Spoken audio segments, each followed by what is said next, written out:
to our culture. So out of the 10 emails I send in a month to all of you, 9 of them are related to culture, different parts of it.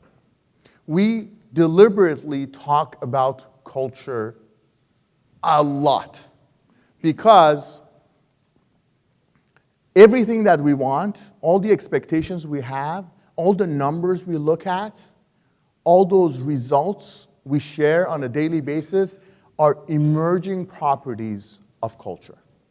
So if we, all of us, share the same values at the same level and truly exercise them at necessary levels, results will manifest the implementation of these values. Does that make sense?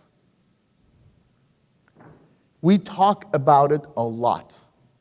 And we are very deliberate in building a culture that we want. Every organization has a culture. They may not even talk about it. They may not even know it. But every organization, like every country, has a culture. We have our own. I'm not saying our culture is the best. I'm not even saying it's good. I'm not saying it's bad, but it's ours. Anyone who comes here and wants to become successful, they need to embrace our values. And again, I'm not saying these are great values, but they're ours. Right? So it's important to understand these values, make sure we live them, we behave them, we share them, and we make it a part of everything that we do. So we have lots of components to our culture, lots. But I want to focus on just a few today. Ambition. If your ambition at IEC is to be average forever, you will not do well. It's just a prophecy that I have. There is nothing wrong with it, right? There's nothing wrong with wanting to be average and just wanting a job. And if we are not one of your top 3 priorities in your life, you won't do well here. So if you want to be a soccer coach, basketball coach, tennis coach, if you have a hobby of underwater basket weaving, in addition to dancing, and like if you are number 10, you're not going to do well here. I'm not saying there's anything wrong with that.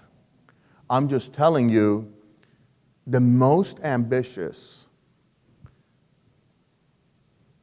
the people who really want to be the best, they're competitive, they work hard, they're passionate, but they want to grow.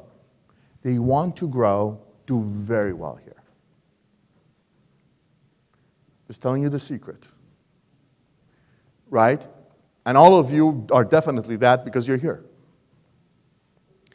Ambition is important. You know, it's like, the other thing I always tell people is, you know, I love consultants, right? There are millions of them out there. But we don't have those jobs here. If your ambition is to be a consultant, advisor, we don't have that. I'm not saying it's a bad profession. It's an excellent profession. And I'm not saying it's right or wrong, but we don't have that. We want people here who get the job done. Right? People who take charge and say, this is my shop. This is my ice cream shop. I own it. And I'm going to do whatever it takes to get it done. And my ambition is to be the best. And my ambition is to take the next step and become better and bigger. That's our culture. And whenever I interview people, I tell you, I look for these things. Because most people in interviews, they say, well, you know, after I designed the shuttle,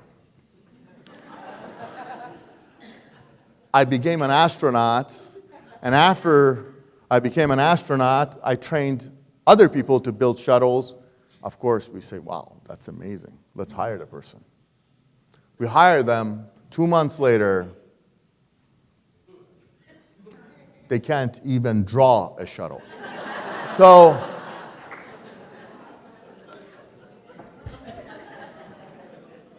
It is very difficult at IEC to hide. You know, there are lots of organizations. I worked for one. 20% do all the work, the other 80% are just hiding. You know, it's like, oh, you know. So you walk around and thinking, what does this person do? What does that person do? You know, and we don't have that. Seriously. I mean, do you all agree? There's no hiding. There's, so if your ambition is to start and hide, it ain't gonna happen. I promise you. The reason I'm telling you all this is not just for you. I want you to take this message back. You've gotta live these values every single day through your behaviors, right? Because you have them.